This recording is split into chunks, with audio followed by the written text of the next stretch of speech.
Salve, salve galera! Hoje é mais um podcast da Furadã Agronomia. Me chamo Felipe Rodrigues e vou ser o apresentador de hoje do podcast. E antes de qualquer coisa eu quero falar sobre nossos patrocinadores.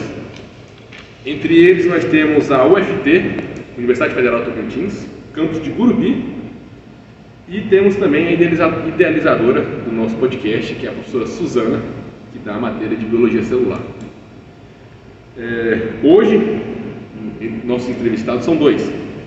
Eles são graduandos do curso de Agronomia, aqui na Universidade Federal, e são ex-alunos da Fundação Bradesco, uma escola muito conceituada aqui. Entre eles é o Laércio Monteiro e o Rangel Coutinho. Agora eu quero explicar, pessoal, eu vou fazer algumas perguntas, por mais que eu saiba de algumas coisas, eu vou fazer algumas perguntas de que pessoas leigas mandaram, pedindo mais explicação sobre o assunto. Só lembrando que um pouco antes da abertura do podcast, abrimos uma enquete para que perguntas fossem enviadas. O tema do podcast hoje é sobre citoesqueleto celular. Então, vamos para a primeira pergunta. A primeira pergunta que nos foi mandada é do seu Gabriel, é sobre o que é o citoesqueleto. Então, o citoesqueleto em si ele é um tipo de, vamos dizer que é um tipo de rigidez na célula. Ele propicia que a célula em si ela tenha essa resistência nela, é um tipo de rede de filamentos, rede de filamentos interligados entre si, que entre eles formam interações entre a célula, que vai dar essa rigidez para a célula, dar essa estrutura que ela tem. Não é estruturas que sejam, vamos dizer, estruturas específicas da célula, mas ela dá essa rigidez para a célula, faz com que ela possa ser mais estrutural, dá forma para a célula. E esses filamentos eles são formados por proteínas. Então a célula em si ela tem essas proteínas que formam esses filamentos. Mais tarde a gente vai falar sobre esses filamentos aí, que são os microtúbulos, tem os filamentos intermediários e os filamentos de actina. Esses filamentos entre si eles fazem essas ligações entre eles, fazendo com que a célula tenha essa estabilidade nela, né? Esses filamentos também dão organização dentro dela, faz com que as organelas cada uma tem os seus lugares ali de ficar, para que elas possam ter suas funções específicas, porque acho que se tivesse ali uma bagunça dentro da célula, as funções não seriam tão específicas como era para ser. É como de um prédio, né? Isso, é como se fosse aquelas treliças que dá a sustentação, que faz com que tudo seja organizado. Entendi. Pela telespectadora Não. Heloísa, qual a função geral do citoesqueleto? Respondendo à pergunta da Heloísa sobre a função do citoesqueleto, a função do citoesqueleto tem várias funções, mas basicamente são essas: garantir a forma e sustentação da célula, promover movimento das organelas e das vesículas, e também é importante na contração da célula, e também possibilita movimento ameboides, que esse movimento ameboide nada mais nada menos que é um movimento de rastreamento. O citoesqueleto é composto por microtúbulos, filamentos de actina e filamentos intermediários. Mas alguns telespectadores querem saber mais aprofundadamente o que cada um desses faz, qual a função e qual a composição deles que dá toda essa resistência, dá toda essa característica para esse tipo de filamentos. Então, primeiro vamos entender como que esses filamentos são formados, o que compõe eles ali dentro da célula. Começando pelos microtúbulos, a gente sabe ali que o microtúbulo ele é formado por um tipo de espiral, uma espiral de proteínas. Tem a proteína alfa e tem a proteína beta-tubulina, que são dois tipos de proteína que são interligadas entre si ali, formando um tipo de espiral. Lembra o espiral do caderno, mas só que são espirais mais compactadas, formando um tipo de tubo. E como o próprio nome já diz, é um tubo que ele é oco por dentro e dá essa parede desses filamentos, dessas proteínas.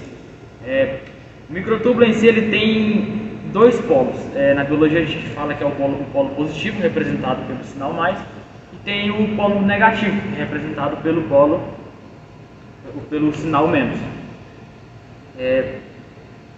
Esse microtúbulo, quando ele se forma por 13 espirais dessas proteínas, esses 13 camadas de proteínas desse espiral, a gente chama que é o protofilamento, que seria uma das partes desse microtúbulo, que é formado por esses 13 espirais de proteínas. Na forma geral, o microtúbulo ele é um polímero, que é formado aí que é a mais predominante, a tubulina, que é um tipo de proteína aí. Certo. Agora nós temos os filamentos de actina.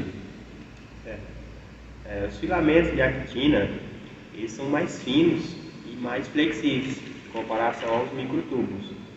E eles também são formados por fitas cruzadas de moléculas de quitina, que também é uma proteína globular.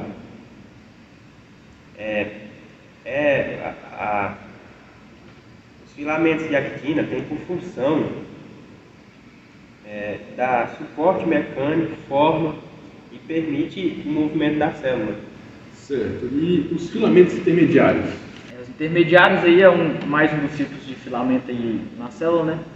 A gente tem aí os filamentos, eles são, na verdade, vamos dizer que são os mais resistentes dentro da célula.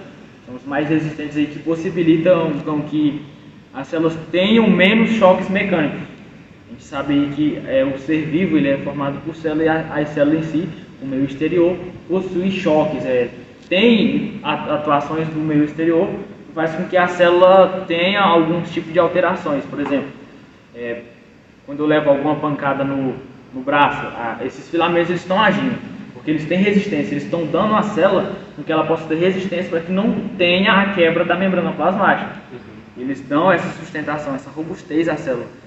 O que acontece? Tem um tipo de quebra da membrana que a gente chama de lise. Se não houvesse esse tipo de filamento, as membranas elas estariam mais aptas a quebrar, a se romper. Mas esse filamento, que é um mais resistente, comparado aos outros dois, ele dá essa resistência para a membrana e faz com que ela não se quebre facilmente. Pode haver a quebra, a lise? Sim, mas é só com situações em que ultrapassam o limite do filamento, que ele não pode mais fazer essa função dele. Então ele dá essa rigidez para a célula e faz com que ela tenha menos choque mecânico. Esses filamentos eles também não sofrem muitas alterações em relação ao tamanho, a formação deles. Então eles são um só tipo de filamento, ele fica ali na célula fazendo essa função, não tem tantas alterações assim. Certo. Mas eu lembro, e um pouco da gravação, o Laércio tinha me falado sobre um artigo científico, era? Que fala alguma coisa sobre estrutura celular. Pois nesse artigo, lá no título dele, fala assim, né?